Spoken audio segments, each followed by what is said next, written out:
तं केवलं ज्ञानमूर्ति द्वन्द्वातीतं गगनसदृशं तत्त्वमस्यादिलक्ष्यम् एकं नित्यं विमलचलं सर्वादिसाक्षिभूतं भावातीतं त्रिगुणरहितं सद्गुरु त्वं नमामि।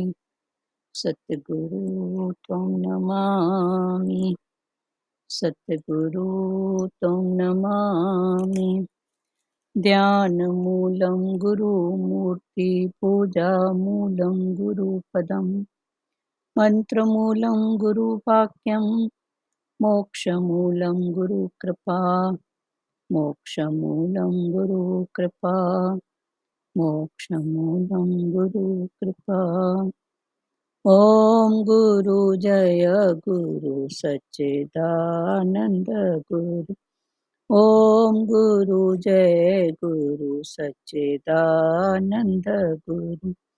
सच्चिदानंद गुरु आत्मानंद सत्य गुरु। सच्चिदानंद गुरु आत्मानंद सत्य गुरु। ओम गुरु जय गुरु सच्चिदानंद गुरु। हरिओम। हरिओम आंटी। हाँ मेरा जो मैं बोल रही ना, रजनी आंटी ने बोला मेरे को क्या? गणेश जी बनाने के लिए ना। अच्छा अच्छा, चलो बहुत अच्छी।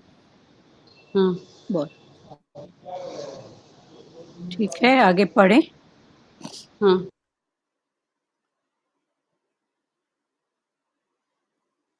आसक्ति रहित होना, पुत्र स्त्री घर आदि में एकात्मा, घनिष्ठ संबंध न होना और अनुकूलता प्रतिकूलता की प्राप्ति में चित्त का नित्य सम रहना। 10वां श्लोक है 13वें अध्याय का। मुझ में अनन्य योग के द्वारा अव्यभिचारिणी भक्त होना, एकांत स्थान में रहने का स्वभाव होना और जन समुदाय में प्रीति का न होना। 11वां आध्यात्मक में नित्य निरंतर रहना, तत्व ज्ञान के अर्थ रूप परमात्मा को सब जगह देखना। यह पूर्वोक्त 20 साधन समुदाय तो ज्ञान है, इसके विपरीत वह अज्ञान ऐसा कहा गया है। व्याख्या। क्षेत्रज्ञ के विभाग का ज्ञान कराने वाले होने से इन 20 साधनों को भी ज्ञान नाम से कहा गया। इसके जो विपरीत है वह अज्ञान है। साधन न करने से मनुष्य ज्ञान की बातें तो सीख लेता है पर अनुभव नहीं कर सकता।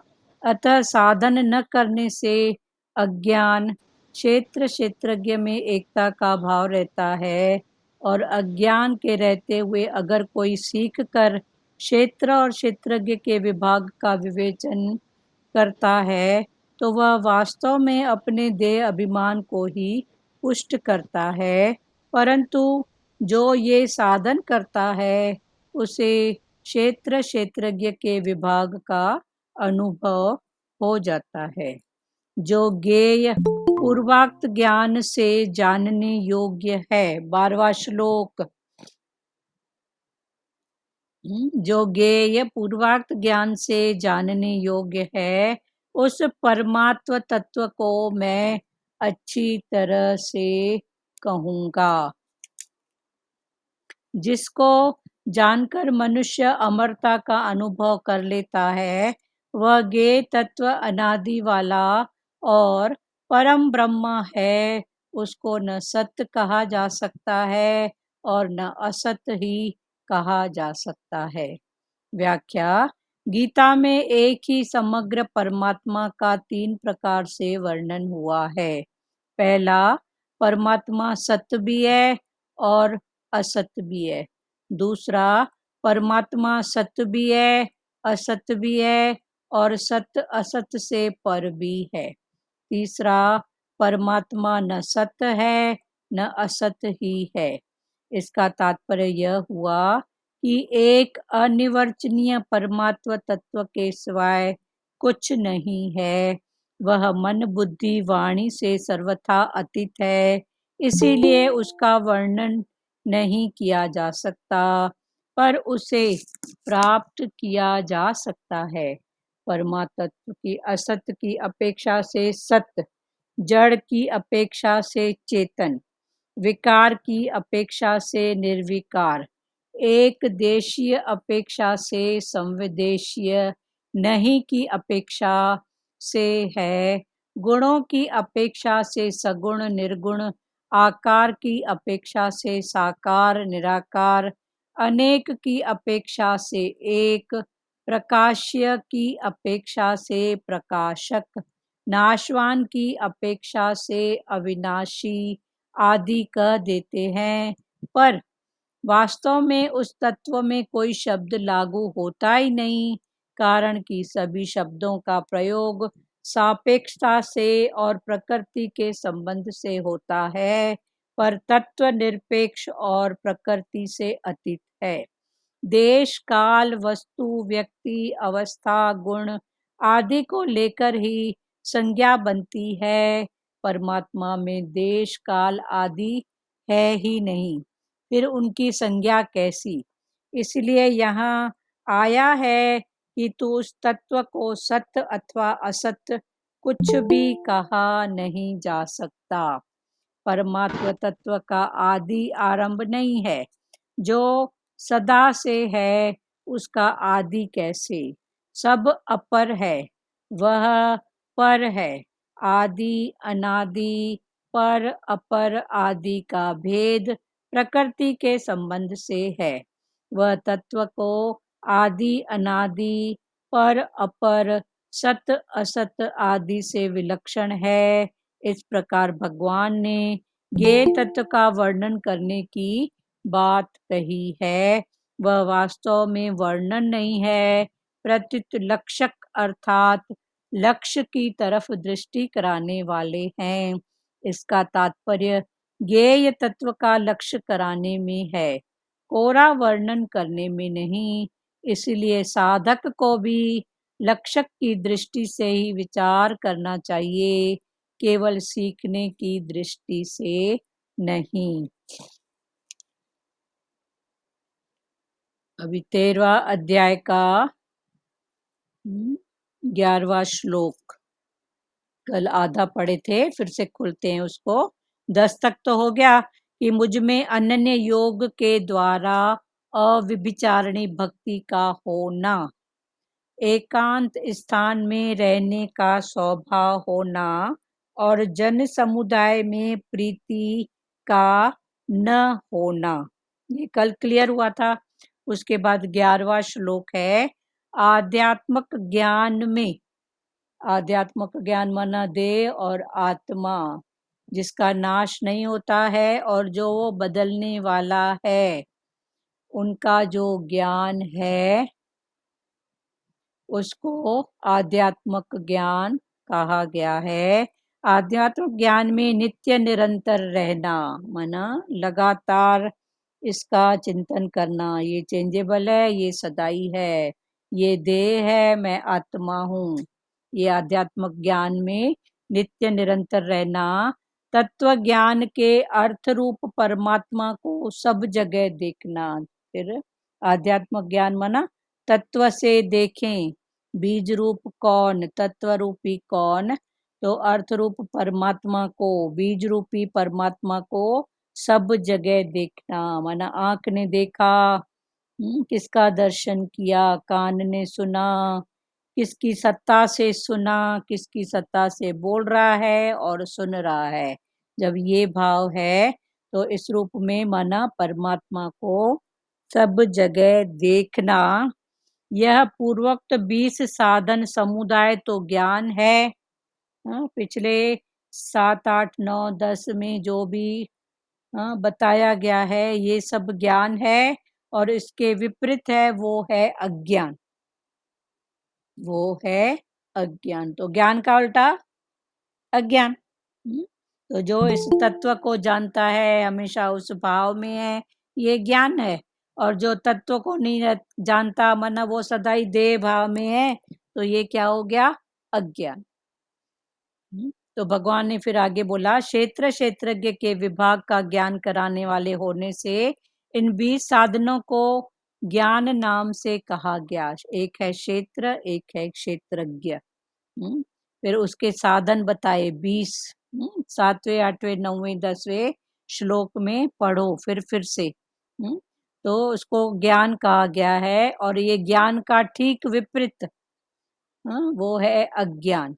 साधन न करने से मनुष्य ज्ञान की बातें तो सीख लेता है, पर अनुभव नहीं कर सकता। तभी तो भगवान बोलते हैं ना सतगुरु भगवान की वाणी में कि अनुभव का ज्ञान, उज्ज्वलता की वाणी। तो ज्ञान साधन हम करते नहीं है, अप्लाई करते नहीं है, तो वो सिर्फ बोलने वाली बात हो जाती है। पर भगवान बोलते हैं अप्लाई करो। पर हम अप्लाई के पहले सप्लाई कर लेते हैं, बांट देते हैं। तो भगवान ने बोला पहले अप्लाई करो। पर अगर अप्लाई नहीं करते हैं तो वो सिर्फ ज्ञान बोलने वाली बात होती है। अनुभव की बात अलग है। भगवान की वाणी में आता है ना कि अनुभव ही तेरा मास्टर है। तेरे को सिखाने वाला तेरा अनुभव ही है। कोई नहीं सिखाता है, पर अनुभव बहुत कुछ सिखा के जाता है। क्षेत्र क्षेत्रज्ञ के विज्ञान का ज्ञान कराने वाले होने से इन 20 साधनों को भी ज्ञान नाम से कहा गया। इसके विपरीत है वह अज्ञान है। साधन न करने से मनुष्य ज्ञान की बातें तो सीख लेता है। अगर अप्लाई न करें, अनुभव में न लाएं, तो ज्ञान की बातें बोलने में करने में तो सीख लेते हैं, पर अनुभव की बात कुछ अलग है। पर अनुभव नहीं कर सकता।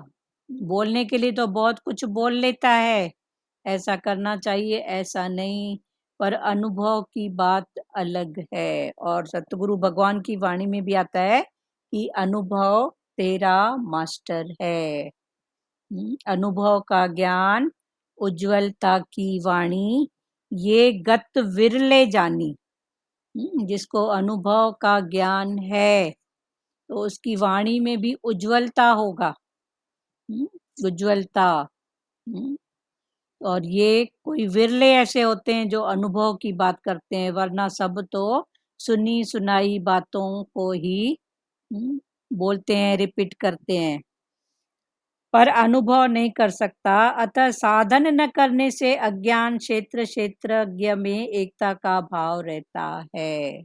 इसीलिए साधन न करने के कारण क्षेत्र क्या है, क्षेत्रज्ञ क्या है, इसकी समझ सही नहीं खुलती है। इसलिए भगवान ने बोला अनुभव का ज्ञान, क्षेत्र क्या है, क्षेत्रज्ञ क्या है, आत्मा क्या है, देह क्या है, फिर देह कैसी है, देह में कौन से विकार हैं, आत्मा सदाई आनंद स्वरूप है, ये सब अनुभव की बातें करो। साधन न करने से अज्ञान क्षेत्र क्षेत्रज्ञ में एकता का भाव रहता है, और अज्ञान के रहते हुए अगर कोई सीख कर क्षेत्र और क्षेत्रज्ञ के विभाग का विवेचन करता है तो वो वास्तव में अपने देह अभिमान को पुष्ट करता है। फिर आगे भगवान ने बोला कि पर अनुभव नहीं करता। बोल तो लेता है पर अनुभव नहीं करता, तो उसकी बात है। अतः साधन न करने से, साधन न करने से क्षेत्र क्षेत्रज्ञ में एकता का भाव रहता है। दोनों एक ही माने जाते हैं, एक्चुअल में एक नहीं है। शरीर अलग है, आत्मा अलग है। देह अलग है, आत्मा अलग है। देह में विकार है, आत्मा में कोई विकार नहीं है। पर साधन, इसका साधन न करने से दोनों एक ही लगते हैं। वो दृष्टांत है ना इंद्र और विरोचन का। दोनों गुरु के पास गए इंद्र और विरोचन, और बोले हमको आत्मा का दर्शन कराओ। तो गुरु ने उनको बोला कि जहाँ पानी, तालाब में पानी है, वहां जाके तुम अपना फेस देखो और तुमको अनुभव हो जाएगा कि देह क्या है, आत्मा क्या है। तो दोनों गए, एक ने फेस देखा तो उसे अपना ही फेस दिखा पानी में, अपना ही फेस दिखा, तो उसने ये मान लिया कि ये जो फेस है माना ये शरीर ही आत्मा है। और दूसरे ने देखा पर उसने फिर विचार किया कि किसने अंदर बताया कि ये तेरा फेस है, इसको देख, माना कोई तो शक्ति है ना, कोई तो पावर है ना। तो उसने आत्मा का भाव, शक्ति, पावर, जो ज्ञान स्वरूप, बोध स्वरूप, तत्व स्वरूप, उसको समझा। तो एक ने देह को ही आत्मा समझा और एक ने ज्ञान स्वरूप को आत्मा कहा। तो ये भगवान ने बोला साधन करने से ही पता पड़ेगा, पर जिनका साधन नहीं किया हुआ है वो भी बोलते हैं। पर बोली हुई बात और अनुभव की गई बात में फर्क होता है। वो भगवान समझा रहे हैं हमको कि अतः साधन न करने से अज्ञान क्षेत्र क्षेत्रज्ञ में एकता का भाव रहता है, और अज्ञान के रहते हुए अगर कोई सीख कर, अज्ञान के रहते हुए अगर कोई सीख कर क्षेत्र और क्षेत्रज्ञ के विभाग का विवेचन करता है, अज्ञान अंदर भरा पड़ा है और बाहर मुक्ता में सीख के खाली वो मुख से विवेचन करता है, ये शरीर है, ये आत्मा है, शरीर क्या है, आत्मा क्या है, उसको पता नहीं है। तो वो अगर विवेचन करता है तो वो वास्तव में अपने देह अभिमान को ही पुष्ट करता है। क्योंकि वो समझता नहीं है, जानता नहीं है, सुनी सुनाई बात, रटी हुई बात को बताता है। तो भगवान ने बोला वो अपने देह अभिमान को और मजबूत बनाता है, पुष्ट करता है, ताकत वाला बनाता है। इधर तो देह के अभिमान को रोज गलाना है। और ये ज्ञान क्या है? ज्ञान है एसिड। जैसे एसिड डालते हैं ना तो कितनी भी काई होती है, एक बूंद एसिड भी कितनी काई को साफ करती है। तो इधर ये सत्संग है एसिड। इससे हमारे जो जन्मों जन्मों की काई है, मैल है, ये दूर होती है। तो भगवान वही बोलते हैं कि अगर उसका विवेचन अच्छे से नहीं किया, समझ से नहीं किया, तो प्राण देह अभिमान को हम और पुष्ट करते हैं। इसीलिए देह क्या है, आत्मा क्या है, इस ज्ञान की अभी समझ रखो। और जैसे जैसे उस भाव में जाओगे ना, वैसे वैसे कृष्ण, गुरु कृष्ण का साथ है ही है, जो हमको हर रूप में समझा रहा है, अंदर बैठ के, कभी बाहर मुख से। वह वास्तव में अपने देह अभिमान को ही पुष्ट करता है, परंतु जो ये साधन करता है उसे क्षेत्र क्षेत्रज्ञ के विभाग का अनुभव हो जाता है। जो खाली बोलता है उसका देह अभिमान बढ़ेगा, पर जो अनुभव से उठता है, अनुभव करता है कि क्षेत्र क्या है, क्षेत्रज्ञ क्या है, तो उसको फिर अनुभव हो जाता है। अभी ये शरीर है क्षेत्र, 24 तत्व कितने अच्छे से खुला था उस दिन। 5 मेन तत्व, 24 तत्व। फिर भगवान ने बोला तू इसको कौन है? जानने वाला। तो क्षेत्र क्या है और क्षेत्रज्ञ क्या है? मैं हूँ उसको जानने वाला। फिर क्षेत्र में 24 तत्व, 5 कर्म इंद्रियां, 5 ज्ञान इंद्रियां, मन, बुद्धि, चित्त, अहंकार। ये सब ऐसे करके 24 तत्व। तो 24 तत्व को तू मैं जानने वाला हूँ। तो 5 कर्म इंद्रियां, इंद्रियों का विषय क्या है? देखना, सुनना, ये विषय। फिर विषय के साथ कर्म बंधे हुए हैं, कर्म के साथ भोग बंधा हुआ है। पर जानने वाला, तो भगवान ने बोला ये उसे क्षेत्र क्षेत्रज्ञ के विभाग का अनुभव हो जाता है, जो सिर्फ सुनी सुनाई बात करता नहीं है पर अनुभव में लाता है। और अनुभव ही मास्टर है। कोई हमको भले देखो गुरु भी हमको कुछ बताता है, फिर जब हम अप्लाई करते हैं और शांत भाव में उसमें रहते हैं तो वो अनुभव ही हमको आगे बढ़ाता है ना। गुरु तो बोल के गुरु ने तो हमको वाणी सुनाई, बोला, पर अनुभव तो ये अनुभव ही फिर भगवान ने बोला तेरा मास्टर है। तो अनुभव में लाओ, अप्लाई करो, सप्लाई नहीं करो। पर हमारी मन की आदत है, क्योंकि मन को कुछ भी चाहिए, क्या चाहिए? कीर्ति का कीड़ा। मैं जानता हूँ। अभी जान के क्या जानता हूँ, पहले अपने आप से पूछो। सतगुरु भगवान की वाणी में आता है ना कि कोई बाहर से आया, इधर घूमा फिरा, तो सतगुरु भगवान ने उससे पूछा कि इधर घूमा फिरा, सबको देखा, सबसे मिला, आपको यहाँ क्या बात नजर आई, कुछ तो बताओ। तो उसने क्या बोला कि इधर तो सब बहुत अच्छा है, ऋषि मुनियों की तपोभूमि है, सब है, पर यहाँ एक बात गड़बड़ वाली है। तो बोला कौन सी गड़बड़ वाली? तो बोले इधर सबको आईनो पड़ी है, मैं जानता हूँ। तो जहाँ आईनो है वहाँ गुड़ गोबर बराबर हो गया। भगवान बोलते हैं अगर आता भी है ना तो चुप करके सुनो। पर हमको आई नो इतनी पड़ी है ना, किसी से टके की रेसिपी सुनने जाएंगे ना, ये बता, तो सामने वाला बोलेगा आलू छील प्याज, नहीं नहीं इतना तो मालूम है, आगे बता। अरे अगर 2 मिनट चुपचाप से सुनिएगी माई तो कोई नई ट्रिक मिलेगी ना। और चलो नहीं मिलेगी तो 2 मिनट मौन तो कर, पर उस समय हड़बड़ रहती है, आई नो, चूंकि आई नो मेरे को मालूम है, इतना मेरे को मालूम है, आगे बता।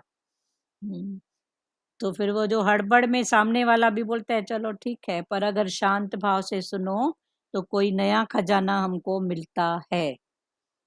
पर शांत क्यों नहीं है? क्योंकि आई नो पड़ी हुई है, मैं जानता हूँ।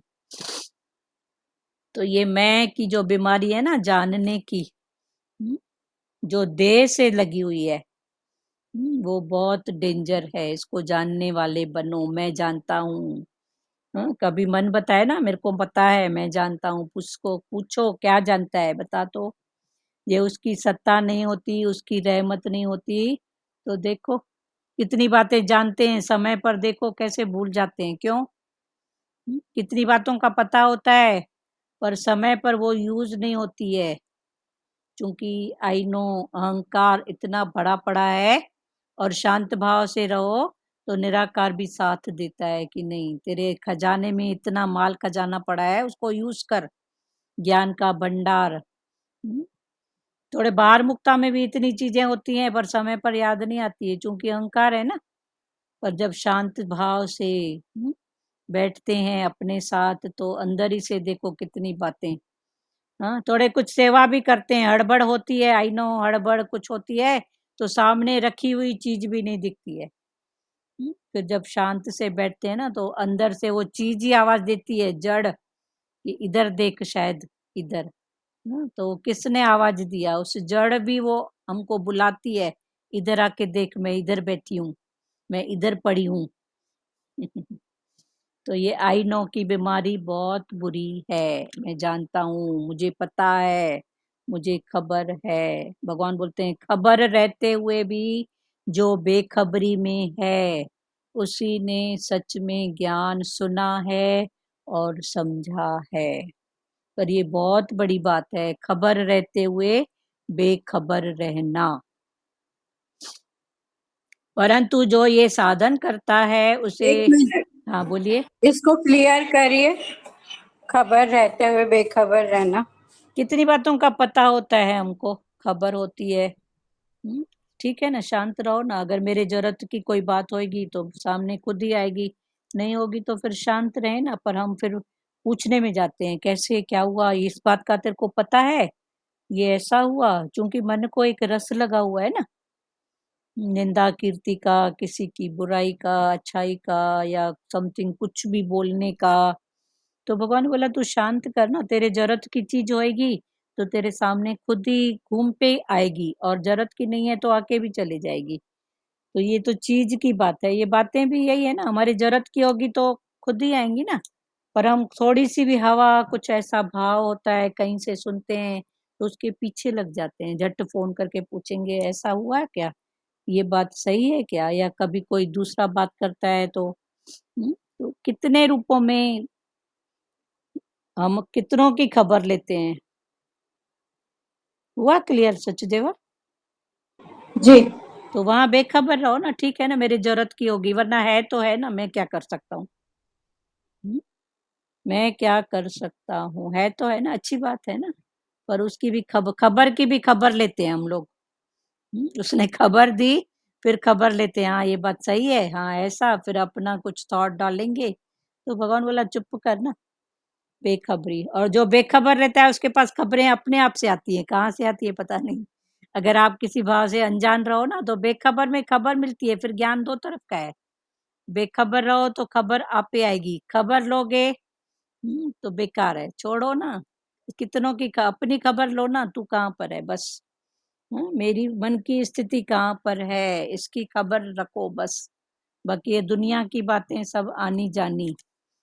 चलो खबर भी मिली तो क्या हुआ, इसका ऐसा हुआ, उसने घर लिया, उसने बंगला लिया, उसने कार लिया, तो अच्छी बात है ना, ठीक है ना, उसका टाइम खुला हुआ, हो गई बात। पर खबर लेते हैं, हाँ घर लिया, कार लिया, कितने में लिया, कहाँ से लाया पैसा, उसका समय खुला, कहीं से भी आया ना, ठीक है ना। पर कितनी खबरें लेते हैं, खबर की भी खबर। हुआ क्लियर सचदेवा? जी जी। और किसी को ये भाव खोलना हो किसी रूप में तो भले खोलो। हाँ लाज मत बोलो। हाँ ये तो दीदी फिर भी अच्छी बातें हैं, चलो उसको बंगला लिया, उसने कार लिया, लेकिन मान लो किसी घर में लड़ाई होती है, हाँ हमें मालूम है, मालूम है, फिर कोई बताएगा तो हम बोलेंगे हाँ मुझे तो पहले से ही मालूम मेरे था। को मालूम था, या उसका यही नेचर हुई ना ऐसा है, खबर की यही हम बात है चुप, ना। हाँ उसका हाँ स्वभाव ही हाँ ऐसा वहां है। हम चुप रहे ना। चुप शांत रहो ना, ठीक है ना, मैं कर क्या सकता हूँ। हमें प्रेयर, खबर भी थी लेकिन हम चुप रहे वहां। हाँ प्रेयर कर सकता हूँ, वो तो कभी कहीं भी कर सकते हो ना, ठीक है ना। हाँ लिया कार लिया, बंगला लिया, भगवान ठीक है, अच्छी बात है। पर सपोज लड़ाई हुई तो भी प्रेयर करो ना, भगवान उधर भी आप हो, आप ही प्रकट हो। आपका नहीं, मान लो शांति। जो सामने कोई आ गया हम्म, बताता है उसके घर में लड़ाई हुई तो हम चुप रहे, हमें मालूम भी हो, हाँ हाँ, या फिर हम भगवान खोलते नहीं शुक्राना ना, तुम्हें करे पहले ही ना। मालूम था। हाँ, मालूम था, हाँ या शुक्राना, ठीक है, शुक्र है भगवान का, ऐसे करे ना। फिर उसकी खोज में पड़ते हैं, कहाँ से आया, कैसे आया, क्यों। या अपनी सफाई, कितने रूपों में मतलब फिर बातें। तो वही भगवान ने बोला बेखबर रहो ना। बेखबर में खबरें भी ज्यादा आएंगी, फिर खबर खबर, फिर भगवान बोला कितनी खबर रखेगी, अपनी खबर रखना, मैं कहाँ पर हूँ। तो दोनों तरफ की वाणी है। और किसी को कुछ बोलना है? सचदेवा का तो क्लियर हुआ ना। परंतु जो ये साधन करता है उसे क्षेत्र क्षेत्रज्ञ के विभाग का अनुभव हो जाता है। परंतु जो साधन में लगा है उसको क्षेत्र क्या है, क्षेत्रज्ञ क्या है, इसका अनुभव हो जाता है। अभी 12वां श्लोक 13 अध्याय का 12वां, जो ज्ञेय, ज्ञेय माना पूर्वोक्त ज्ञान से जानने योग्य है। जो पहले भगवान ने ज्ञान बताया, क्षेत्र क्षेत्रज्ञ आत्मा, इन सब जो भी है ये ज्ञान, जो ज्ञेय पूर्वोक्त ज्ञान से जानने योग्य है, उस परमात्म तत्व को मैं अच्छी तरह कहूंगा। फिर भगवान बोलते हैं जो जानने वाली बात है उसको मैं फिर से कहूंगा और अच्छी तरह से कहूंगा, जिसको जानकर मनुष्य अमरता का अनुभव कर लेता है। भगवान अर्जुन को बोलते हैं कि जो जानने योग्य बात है कि मैं कौन हूँ, इसको मैं फिर से कहूंगा।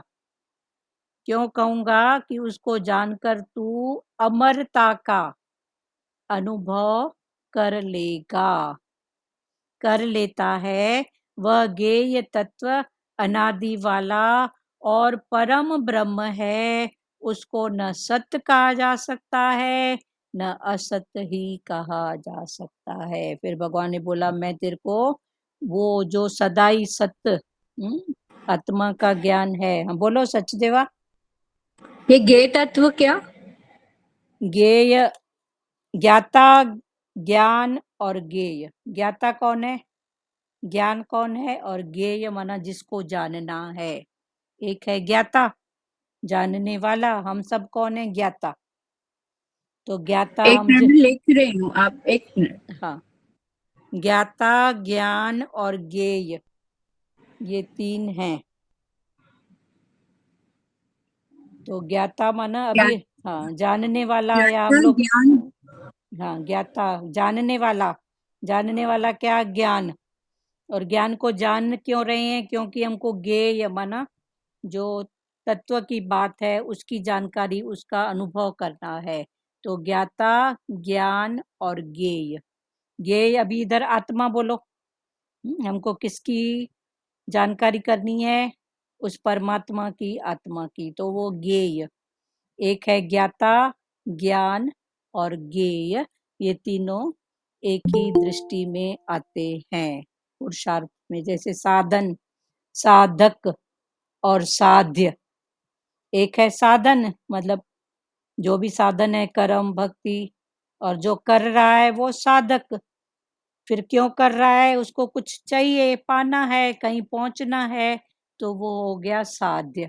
तो साधन, साधक, साध्य, ज्ञाता, ज्ञान, ज्ञेय। क्लियर हुआ सचदेव? क्लियर हुआ ना? तो ये ज्ञेय। हाँ, जैसे ज्ञाता ज्ञान, अब ज्ञाता है ज्ञान है तो दोनों ठीक है, पर पहुंचना कहाँ तक है, ज्ञेय तक। साधन, साधक, एक है साधन, भाई मेरे को आपके घर तक आना है तो मैं स्कूटर साइकिल कुछ तो उठाऊंगी ना, जो ये हो गया साधक, साधन। और मैं चलाने वाली साधक। फिर पहुंचना कहाँ है, आपके घर तक, तो आपका घर हो गया साध्य। ऐसे ही पुरुषार्थ कर्म भक्ति का साधन, जो कर रहा है वो साधक, और पहुंचना कहाँ तक है, परमात्मा तक, तो वो है साध्य। ऐसे ही ज्ञाता, ज्ञान, ज्ञेय। तो ऐसे हर सब में 3-3 हैं। ज्ञेय तत्व अनादि वाला और परम ब्रह्म है। ज्ञेय तत्व जो सदाई है ही है, अनादि वाला और परम ब्रह्म है। फिर उसको न सत्य कहा जा सकता है, न असत ही कहा जा सकता है। अभी भगवान फिर 3 भाव में इस बात को समझा रहे हैं कि ज्ञाता, ज्ञान, ज्ञेय, इसको सत्य भी नहीं कहा जा सकता और असत्य भी नहीं कहा जा सकता। सत्य क्यों नहीं कहा जा सकता, क्योंकि ये आदि से चलते आ रहा है। हाँ, और इसमें चेंज भी है। हमेशा एक जैसा पुरुषार्थ नहीं है। पहले कर्म है तो कर्म में अलग पुरुषार्थ, फिर वो पुरुषार्थ चेंज होके भक्ति में आ जाता है, भक्ति चेंज में फिर ज्ञान में आ जाता है, फिर ज्ञान चेंज में फिर प्रेम में आ जाता है। तो ये चेंजेबल है, पर ये सदाई है ही है। तो दोनों भाव से फिर समझना है। उसको न सत्य कहा जा सकता है, न असत ही कहा जा सकता। ज्ञाता, ज्ञान और ज्ञेय न सत्य है और न असत्य है। सत्य होता तो सदा ही एक जैसा होता, पर सत्य नहीं है, माना चेंजेबल है। चेंजेबल है पर आनंद है, माना सत्य है। फिर दोनों तरफ से वाणी है। उसको न सत्य कहा जा सकता है और न असत्य ही कहा जा सकता है। व्याख्या, गीता में एक ही समग्र परमात्मा का 3 प्रकार से वर्णन हुआ है। गीता में एक ही समग्र परमात्मा का, परमात्मा एक है, सब जगह वो ही समाया हुआ है, सब जगह उसी की सत्ता है, पर उसका वर्णन गीता में भगवान ने समझाने के लिए, पक्का करने के लिए 3 प्रकार से किया है।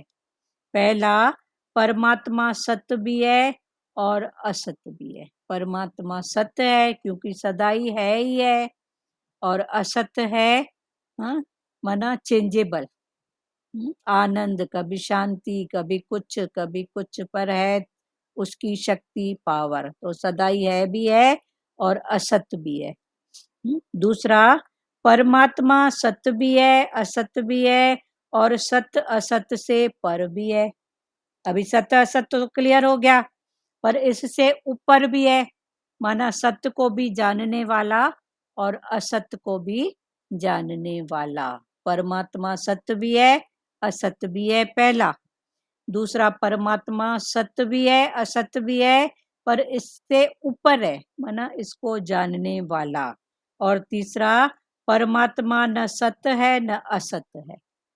परमात्मा न सत्य है और न असत्य है। पहला, सत्य भी है, असत्य भी है। दूसरा, उसको जानने वाला है। तीसरा, न सत्य है न असत्य है। तो ये एक पहेली हो गई ना, एक पहेली हो गई गुत्थी। फिर समझो कैसे। एक में बोल रहा है सत्य भी है, असत्य भी है। एक में बोल रहा है सत्य भी नहीं है, असत्य भी नहीं है। और एक में बोल रहा है सत्य और असत्य को जानने वाला। तो ये 3 प्रकार से भगवान ने परमात्मा को समझने का भाव गीता में समझाया है। वो आगे फिर और खुलेगा। इसका तात्पर्य यह हुआ कि एक अनिर्वचनीय परमात्मा के सिवाय कुछ नहीं है। इसका तात्पर्य ये है कि एक अनिर्वचनीय, माना जिसका वर्णन हम कर ही नहीं सकते। वो घट घटवासी, वो कण कणवासी, वो सब रूप में, पर उसका वर्णन हम नहीं कर सकते कि वो कैसे रूप में है, किस रूप में है, किस घट में है। ये परमात्मा। अभी सत्संग के पहले आज सुबह थोड़ा जल्दी उठना हो गया था, तो शरीर लेटा हुआ था, तो झपकी आ गई। तो झपकी आ गई तो शरीर के पति भी इधर ही थे, तो 10 मिनट पहले वो यहाँ से क्रॉस होके गए। तो उनको भी ऐसा ही भाव था कि बस 5 मिनट के बाद इसको जगाता हूँ, इसका टाइम हो गया। और इधर से निराकार परमात्मा उस रूप में, और इधर जो अंदर बैठा हुआ है, तो वो उसने जगाया, टाइम हो गया, उठ। तो जैसे ही उठे, पानी लेने के लिए गए, तो बोले उठ गई क्या? मैं भी आ रहा था, आपको जगाने आ रहा था कि आपका टाइम हो गया है। तो ये कौन है जो घट में बोल रहा है और बाहर जो घट में प्रकट हुआ है, दोनों घट में एक साथ? तो वो परमात्मा ही है ना। तो फिर हंस के बोले उठ गई अपने आप। में बोली उसको भी चिंता है, जिसका सत्संग है ना, उसको भी चिंता है कि सोई है तो अभी टाइम हो गया है, तो उसने जगा दिया।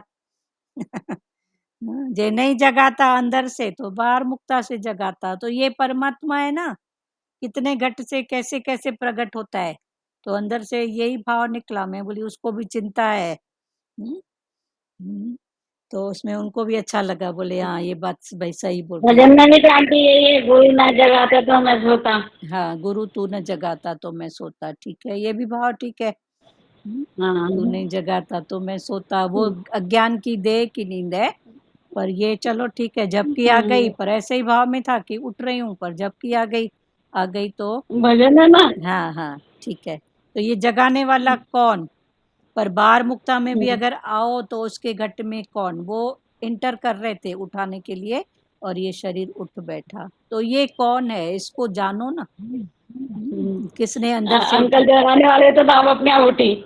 हाँ हाँ, मतलब अंकल आंटी की बात नहीं है, परमात्मा उस भाव को पकड़ो।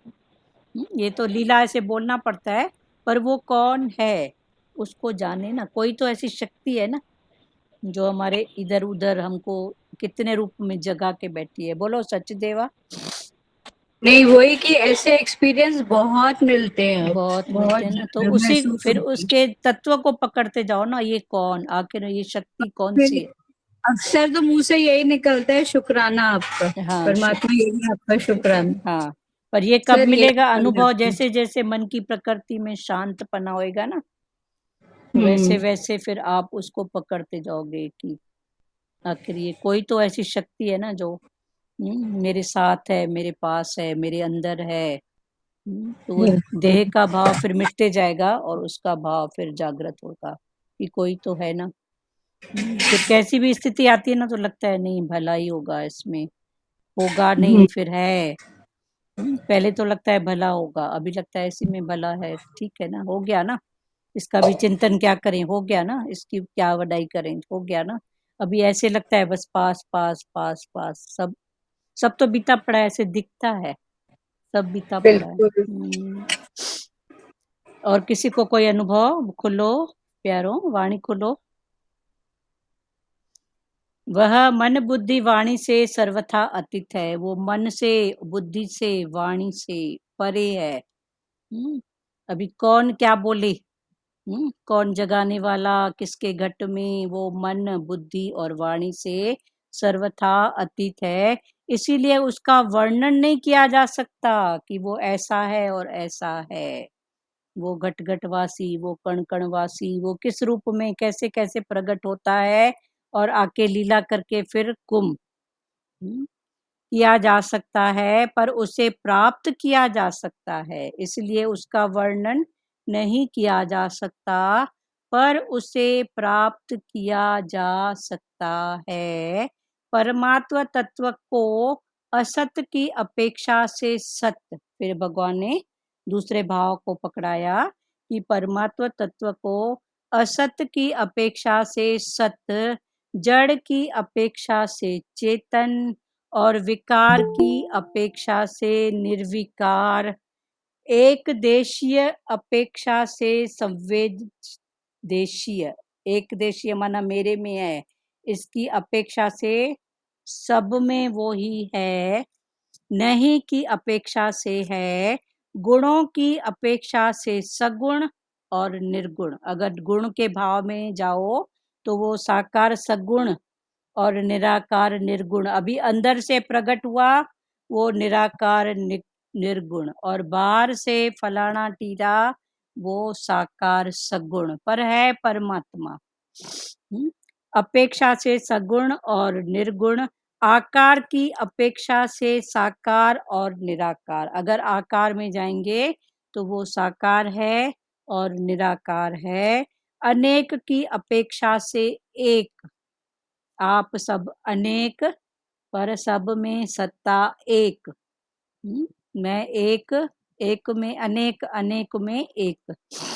एक में अनेक भाव, अनेक में एक का भाव। ये प्रकाश की अपेक्षा से प्रकाशक, लाइट की अपेक्षा से लाइट देने वाला प्रकाशक, नाशवान की अपेक्षा से अविनाशी आदि कह देते हैं। नाशवान की अपेक्षा अविनाशी, वो नाशवान भी है, चेंजेबल भी है और सदाई है ही है, ये कह देते हैं। पर वास्तव में उस तत्व में कोई शब्द लागू होता ही नहीं है।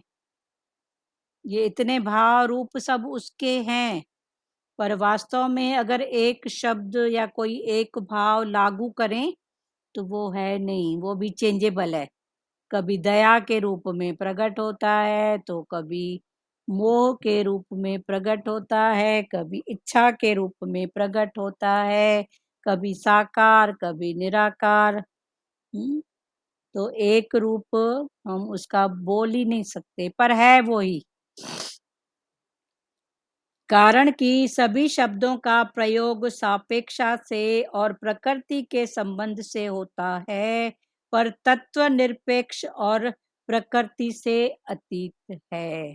इसका कारण सभी शब्दों का प्रयोग, कोई भी शब्द का, उसके लिए कोई भी शब्द हम करते हैं कि वो निर्गुण है, निराकार है, ऐसा ऐसा रूप धर के आया है, तो वो सापेक्षता से, कोई ना कोई अपेक्षा, कोई ना कोई भाव, कोई ना कोई तुलना, तो सापेक्षता से और प्रकृति के संबंध से होता है, पर तत्व निरपेक्ष और प्रकृति से अतीत है। पर जो वो तत्व भाव है उसमें कोई अपेक्षा नहीं है, वो निरपेक्ष या निर्गुण है, वो प्रकृति से अतीत है, प्रकृति के गुणों से, गुणों से वो अतीत है।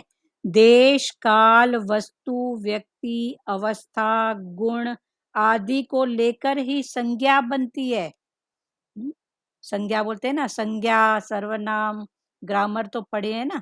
तो संज्ञा माना क्या, कोई भी वस्तु, व्यक्ति, स्थान, समय के नाम को संज्ञा कहते हैं। फिर उस संज्ञा के बाद होता है सर्वनाम, बार बार उसको संज्ञा को, भाई फलाना, जैसे राम की कहानी है तो राम गया राम आया, पहले बोलेंगे राम की बात है, फिर वो गया वो आया, तो राम की जगह वह, मैं, तुम, तो संज्ञा की जगह मैं तू आ गया। तो ये ग्रामर ही है जो अभिज्ञान में समझा रहे हैं। तो देश काल वस्तु व्यक्ति अवस्था गुण आदि को लेकर संज्ञा बनती है। फिर संज्ञा के बाद सर्वनाम, फिर सर्वनाम के बाद क्रिया, कुछ तो उसकी क्रिया होएगी, कुछ तो करेगा, फिर क्रिया करेगा तो उसकी विशेषता विशेषण। तो ये सब भाव फिर ज्ञान के भी हैं। देश काल वस्तु व्यक्ति अवस्था गुण आदि को लेकर ही संज्ञा बनती है। परमात्मा में देश काल आदि है ही नहीं। परमात्मा में देश काल वस्तु व्यक्ति ये सब है ही नहीं। वो किसी भी देश में, किसी भी काल में, किसी भी वस्तु में, किसी भी व्यक्ति में, किसी भी रूप से कब ही प्रकट हो जाता है। कैसे प्रकट होता है, कैसे अलूप हो जाता है, वो बेअंत है। परमात्मा में देश काल आदि है ही नहीं, फिर उसकी संज्ञा कैसी, फिर उसकी तुलना, संज्ञा, क्या नाम दिया जाए। इसीलिए यहाँ आया है कि उस तत्व को सत्य अथवा असत्य कुछ भी कहा नहीं जा सकता।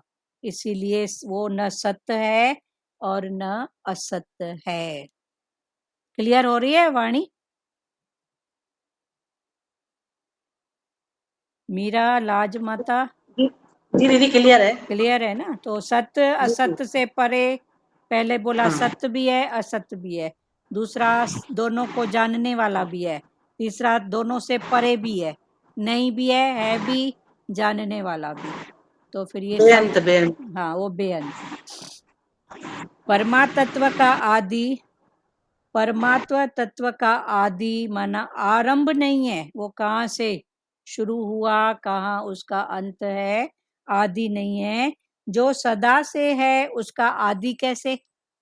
जो सदा से है ही है, तो वो कहाँ से उपजा, कहाँ खत्म हुआ, पता है नहीं। उसका आदि कैसे? सब अपर है वह पर है।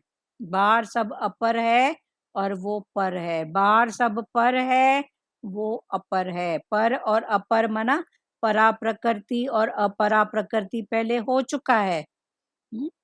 एक है परा प्रकृति माना शरीर और एक है अपरा प्रकृति माना शक्ति, पावर, आत्मा। तो वो सब में है।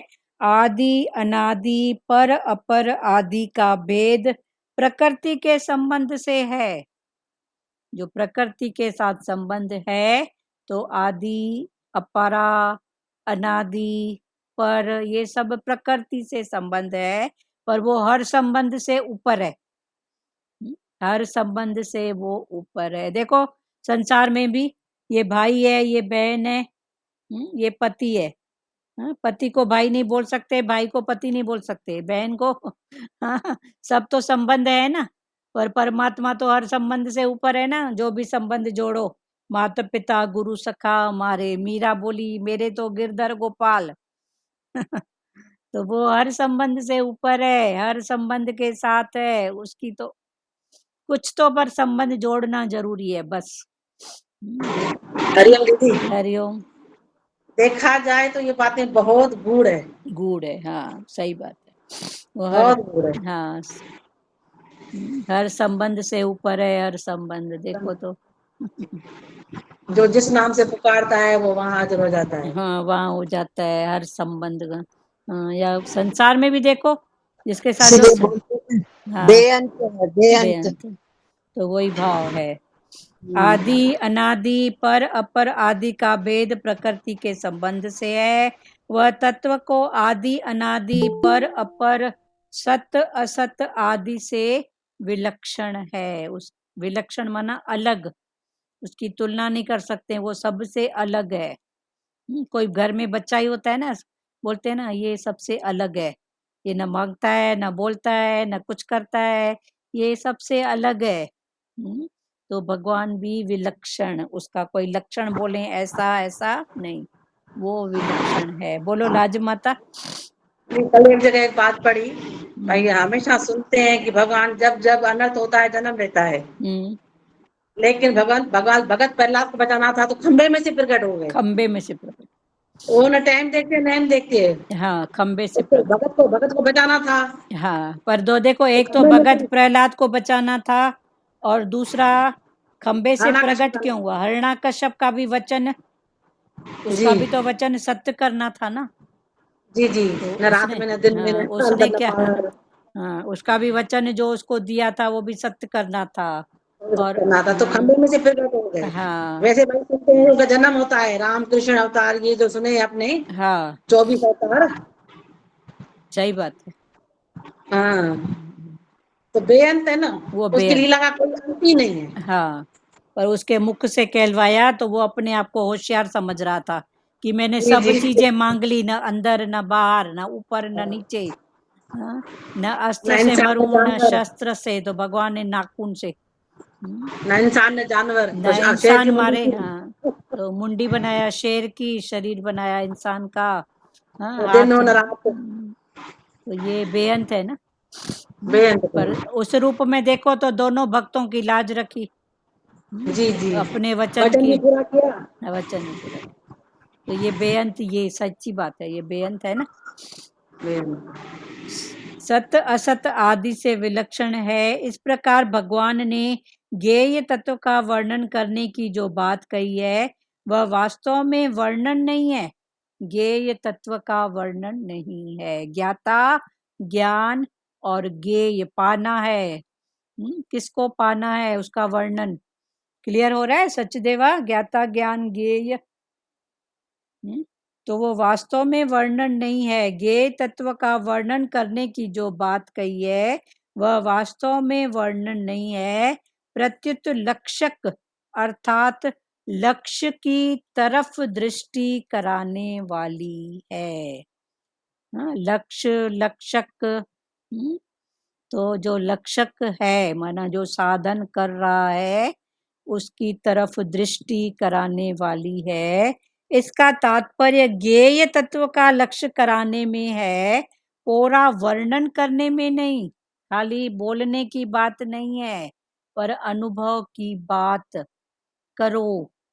ज्ञेय तत्व का लक्षण कराने में है, कोरा वर्णन करने में नहीं। माना खाली बोलना, बोलने की बात नहीं है। इसीलिए साधक को भी लक्षक की दृष्टि से विचार करना चाहिए।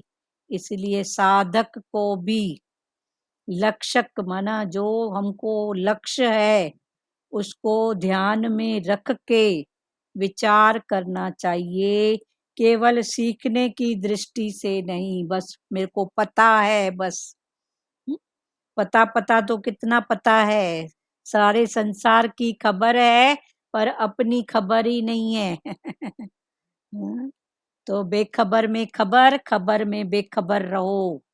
क्लियर हुआ सचदेवा? खबर बेखबर, ज्ञेय ज्ञाता ज्ञान। बोलना है किसी को कुछ? पर भगवान तो बोलते हैं बेखबरी में ही मजा है। हाँ, बेखबरी में मजा है, मौज है, शांत। बेखबरी में अपने आनंद में रहो ना। खबरी रखो बस, हम्म, अपनी खबरी रखे, अपनी बाकी खबर में रखो, अपनी। मैं कहाँ पर हूँ, क्यों हूँ, मेरे को क्या चाहिए, बस। बेखबर, अपनी पहचान, अपनी खबर हाँ, अपनी खबर रखो बस। और अपनी पहचान होवे बस। हाँ, खबर रखो अपनी, मैं कहाँ पर हूँ। और खबर रखने की जरूरत नहीं है, भगवान बोलते हैं। हाँ, जो जरूरत होगी खुद ही आती है, पर उसको भी सत्ता नहीं देना, वरना हाँ, भगवान बोलते हैं जिसको सत्ता देगा वो सत्ताएगा। खबर होनी है होती है तो अपने आप हो जाती है। हो जाती है ना, कोई भी बात सुननी बराबर हो जाती है। और किसी को कुछ अनुभव, कोई बात बोलना है? बोलो, किसको बोलना है? फिर 13वां श्लोक पढ़ रहे हैं। हेलो, हरिओम। हाँ, नानी बोलो। हाँ, वही बोलते हैं ना, गुरु बोलता है तू मेरा शिष्य है, तो शिष्य का कारण क्या है, शिष्य बन के दिखाओ। हाँ, गुरु हमको बार बार समझाता है, वह सबको बोलता है मेरा गुरु ये है, मेरा गुरु ये है, मगर तू तो अपना अंदर में तो पहचान, तू कौन है।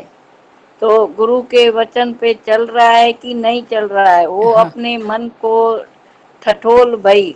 हाँ तो मैं गुरु के कहने में, जो गुरु बोलता है, मैं उसमें चल रहा हूँ कि नहीं चल रहा हूँ। सही बात है, तो यही है ना अपनी उसमें खबर। गुरु, हाँ वही तो, गुरु खुश होगा कब खुश होगा, हाँ जब हम उसके वचनों में चलेंगे। भाई अपने जो अच्छे कर्म करेंगे तो वो अच्छा ही मिलेगा ना। हाँ हाँ और हम बोलेंगे भाई चलो हम सत्संग में जाते हैं, सुनते हैं, तो लोग तो बोलेंगे भाई ये तो बहुत अच्छा है, सत्संग में जाती है, मगर हम बोलते क्या है। सही बात एक दूसरा जो होगा उसको फिर उल्टा बोल देंगे। है। तो हाँ इसके लिए बोलते हैं गुरु उसमें खुश नहीं होगा। हाँ तू अपने आनंद स्वरूप में रहो, अभी भी बोला ना, तो आनंद स्वरूप में रहो, खुद को पहचान। हाँ हम अपने आप को पहचाने और अपनी खबर लें। हाँ, हाँ, बस अपनी खबर हम रखो। क्या हैं भाई, हाँ बदले हैं कि नहीं बदले हैं, ये सोच भाई, मैं बदली हूँ कि नहीं बदली हूँ। हाँ हाँ, और बस गुरु के वचन में तुम चलते जाओ, चलते रहो। आगे बढ़ते जाओ, हाँ रुकने का नाम नहीं लो। ठीक है। हरिओम। बेखबर में खबर, खबर में बेखबर। हाँ, क्लियर खबर हुआ। में जो अभी बता रहा है ना, बेखबर रहो भाई, किसी की खबर नहीं लो, अपनी खबर लो। भाई मैं क्या कर रहा हूँ, हम्म, अपनी खबर लेंगे तो हमको खुद ही मालूम पड़ जाएगा ना। हाँ हाँ, बस बहुत दूसरे अच्छा। की खबर लेने से क्या है, हाँ हाँ अपनी खबर लेंगे तो हमको पता चलेगा, गुरु को पता चलेगा, हाँ भाई ये मेरा बच्चा अपनी खबर ले रहा है, दूसरे के ऊपर नहीं कर रहा है। हाँ, बहुत अच्छी बात बस है। और किसी गुरु को की कुछ बोलना मेहर, है? हाँ, गुरु की मैं। गुरु की मेहर है। हाँ हाँ, और किसी को ये बेखबरी खबर ये क्लियर हुआ? चलो 13वां श्लोक अभी पढ़ रहे हैं, 12 तक क्लियर हुआ ना? किसी को कोई बात थोड़ी है। अभी 13 अध्याय का 13वां श्लोक। वे परमात्मा सब जगह हाथों और पैरों वाले, सब जगह नेत्रों, सिरों और मुखों वाले तथा सब जगह कानों वाले हैं। वे संसार में सबको व्याप्त करके स्थित हैं। आगे भगवान अर्जुन को बोल रहे हैं कि जो बेखबर में खबर कौन देता है और खबर में बेखबर कौन रहता है। जिसने सत्ता को जाना है, उसी की बात है। संसार में कोई बेखबर रहे हो ही नहीं सकता। खबर वाले की भी खबर लेते हैं हम, पता हुआ ना ऐसा, हाँ ऐसा, हाँ ऐसा। हाँ? तो ये संसार में, पर बेखबर में खबर और खबर में बेखबर रहना, ये गुरुवान की बात है। आगे फिर भगवान ने बोला, वे परमात्मा सब जगह, वो जो परमात्मा है उसकी सब जगह हाथ, अनंत भुजा, ॾिसण वारो बोलते हैं ना, लख अखिन सां तोखे सदोरा ॾिसंदो आ। तो लाख आंखों से देख रहा है, लाख आंखों से हाथों से कर रहा है। तो वे परमात्मा सब जगह हाथों और पैरों वाले, सब जगह नेत्रों, लाख आंख से वो देख रहा है, सब जगह नेत्रों, सिरों और मुखों वाले तथा सब जगह कानों वाले हैं। उसके अनंत सब जगह उसके कान है, मुख है, नेत्र है। फिर सब जगह, हाँ, सबकी बात हो गई और अंदर नहीं, वो अंदर। टिक टिक तो इधर होती है ना कि उधर होती है? बंद कमरे में भी कोई नहीं देख रहा है, इधर वाला तो देख रहा है ना। तो दोनों तरफ का ज्ञान है। तो वे परमात्मा सब जगह हाथों और पैरों वाले, सब जगह नेत्रों, सिरों और मुखों वाले तथा सब जगह कानों वाले हैं। वे संसार में सबको व्याप्त करके स्थित हैं। वो परमात्मा संसार में सबको व्याप्त करके स्थित है। व्याख्या, भगवान सभी अवयवों में सभी क्रियाएं कर सकते हैं। अव्यय माना ये जो इंद्रियां हैं, भगवान सभी अवयवों में सभी क्रियाएं कर सकते हैं, क्योंकि उनके सभी अवयवों में सभी अव्यय विद्यमान हैं। आंख में, आंख देखने का काम करती है, पर आंख ने देखा तो समझा नहीं क्या, सुना नहीं क्या? भले कान का मेन काम है सुनना, पर अगर सुनने के बाद आंख दृश्य ऐसा अपने सामने नहीं ला सकती है, ला सकती है ना।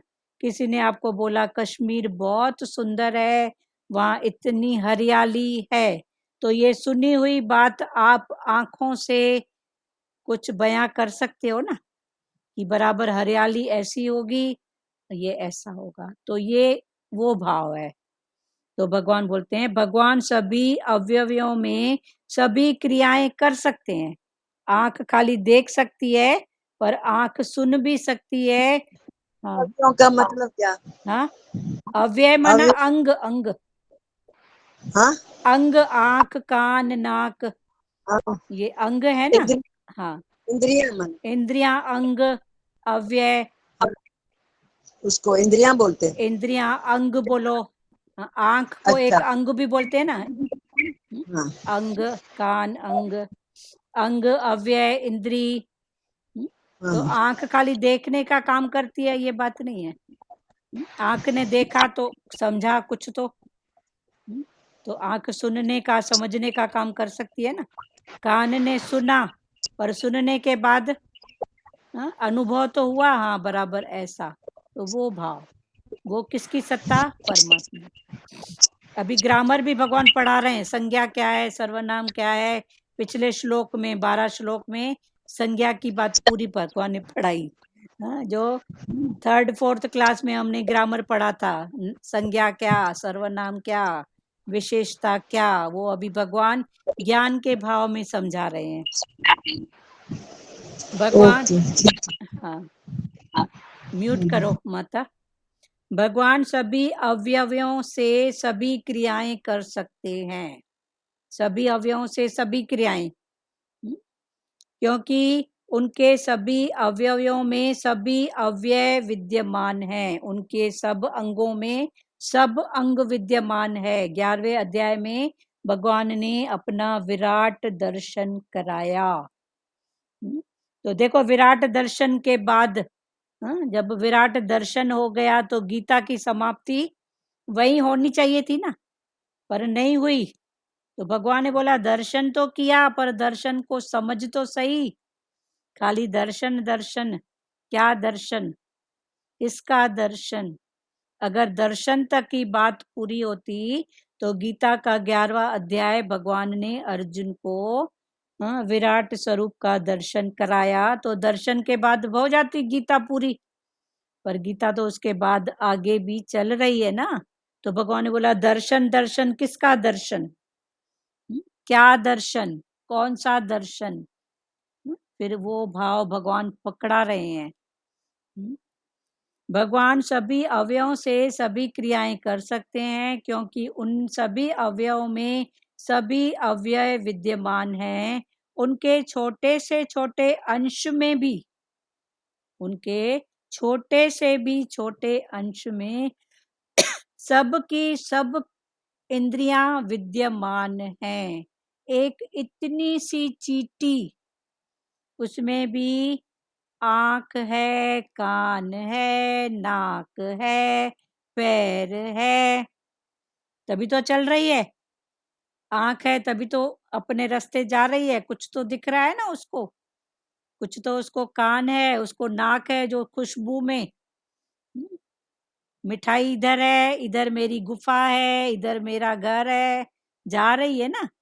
तो उसके इतने छोटे से अवयव में भी सब अव्यय, सब अंग। अब सोचो चींटी कितनी छोटी है, फिर उसमें भी सब है। वो खाना भी खाती है, निकालती भी है, उसके शरीर को भी लगता है सब। तो कितनी छोटी चींटियां, चींटियों में भी देखो तो सब जगह अलग अलग। इधर की तो इतनी छोटी छोटी चींटियां हैं कि ऐसे कभी कभी दिखता है कि आंख से भी नहीं दिखती है, थोड़ी चुरपुर ऐसे नजर आता है ना, लगता है हाँ चींटी है। तो इतनी बारीक चींटी। उनके छोटे से छोटे अंश में भी सबकी सब इंद्रियां विद्यमान हैं। परमात्मा की बात तो देखो, छोटे से छोटी चींटी में भी सब की सब इंद्रियां विद्यमान है। उनमें सब जगह सब कुछ है, जैसे आंख है, कान है, सब जगह सब कुछ अव्यय है।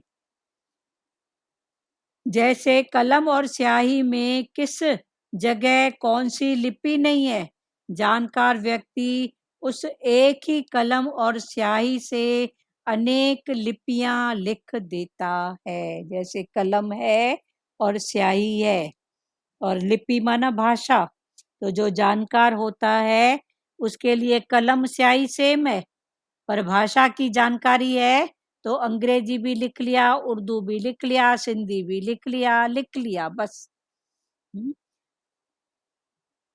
कलम और स्याही से अनेक लिपियां लिख देता है। सोने की डली में किस जगह कौन सा गहना नहीं है, सोने की डली में किस जगह कौन सा गहना नहीं है। सुनार उस एक डली में से कड़ा, कंठी, नथ आदि अनेक गहने निकाल लेता है तो सोना, पर सुनार के पास जाता है तो उस सोने में से कड़ा, कंठी, नथ, चूड़ी, बिंदी जो भी है बना लेता है ना, माना सोने में सब है ना। इसी तरह लोहे में एक जगह कौन सा औजार अथवा अस्त्र शस्त्र नहीं है। मिट्टी और पत्थर में किस जगह कौन सी मूर्ति नहीं है, मिट्टी में, पत्थर में किस जगह कौन सी मूर्ति नहीं है। ऐसे ही भगवान में किस जगह क्या नहीं है, ऐसे ही भगवान में किस जगह क्या नहीं है, माना सब कुछ है। फिर सब कुछ है तो चींटी से लेके हाथी तक सब में सब कुछ है। तो ये सब कुछ कौन सी सत्ता है, उसको जानो। जो सब में है, सत्य भी है, असत्य भी है, सत्य भी नहीं है, असत्य भी नहीं है, और सत्य और असत्य को जानने वाली भी है। तो ये कौन सी सत्ता है, तो भगवान ने अर्जुन को 3 वे से समझाया। परमात्मा सत्य भी है, असत्य भी है। हाँ, फिर भगवान ने बोला सत्य और असत्य को जानने वाली शक्ति, पावर भी वही है। फिर सत्य भी नहीं है, असत्य भी नहीं है, एक तरफ है, एक तरफ नहीं है, और एक तरफ है जानने वाला। हुआ क्लियर? 13 भगवान की महिमा अपरंपार है। अपरंपार है।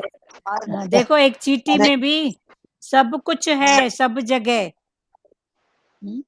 एक चींटी में भी सब कुछ है, खाली इंसान में नहीं है। सब में सब कुछ सब जगह है। हाँ, इधर से खाना है, इधर से निकालना है, इधर से देखना है, इधर से सूंघना है, सब कुछ सब जगह है। बिजनेस है ही है। हाँ, इजनेस तो है ही है। हाँ। और किसी को कुछ बोलना है? 13 श्लोक पूरा हुआ। किसी को पीछे के किसी श्लोक में कोई भाव हो, क्योंकि ऐसा नहीं हो ना कि आगे पार्ट पीछे सपाट, ऐसा नहीं हो। हाँ। लाल चीटी नमकीन में होगी आंटी, काली चीटी मीठे में। वो देखो वो भी मालूम पड़ती है। हाँ, एक नमकीन खाती है, एक मीठा खाती है, उसके पास भी टेस्ट है ना। सही बात है। और कहीं जरा से भी गिर जाएगा ना तो 10 जगह 100 जगह पूरी फैल जाती है। हाँ, पूरी फैल जाती है। देखो ना कैसे उनको भी कितने गुण हैं। एक जाएगी ना तो सबको बुलाएगी, आओ आओ, आओ आओ, इधर आओ। उनकी प्रकृति में भी राज है। इधर शाम घर के बाहर वो एक छोटा सा पॉट है, पक्षियों को दाना देते हैं, तो अभी रोज पक्षियों की संख्या बढ़ती जाती है। तो कौन किसको बुला के आता है, कैसे आता है, पता ही नहीं पड़ता है ना। पहले 2-4 पक्षी आते थे, अभी चिड़िया इकट्ठे होंगे, अभी बहुत आते हैं, बहुत प्रकार के, बहुत टाइप के, और झुंड के झुंड आते हैं। तो ये सब कौन है?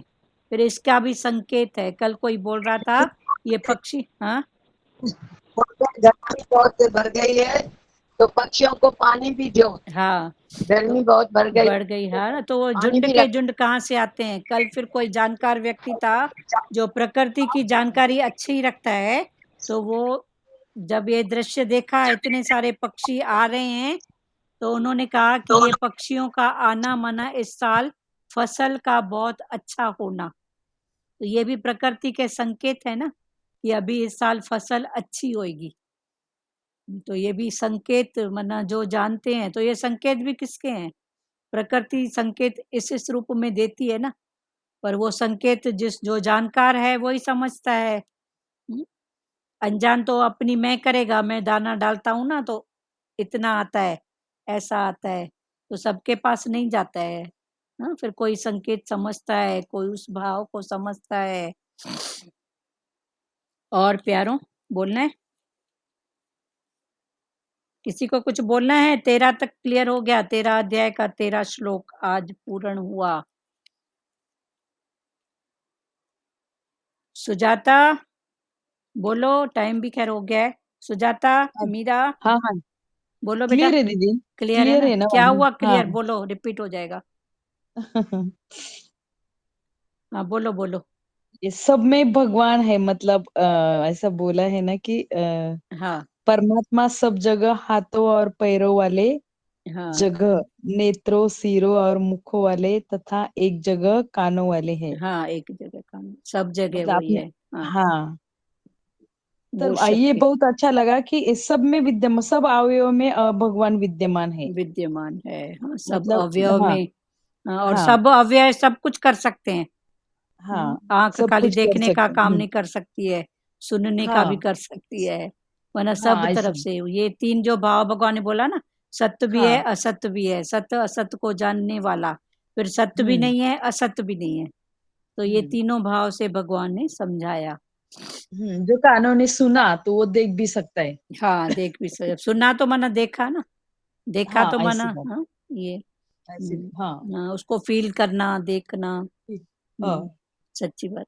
और खाली सुनने के ऊपर नहीं है, पर अनुभव भी करना है ना। हाँ, पहले भगवान हाँ, ने बोला ज्ञान खाली कहने का नहीं है। बोलो हम लोग खाली सप्लाई करते हैं, अप्लाई नहीं करते हैं। हाँ, हाँ, जो भी वचन गुरु के हैं हम अपने ऊपर लगाए। लगाएं। हाँ, और अनुभव का ज्ञान, अपने से उज्ज्वलता की लगाएं। वाणी।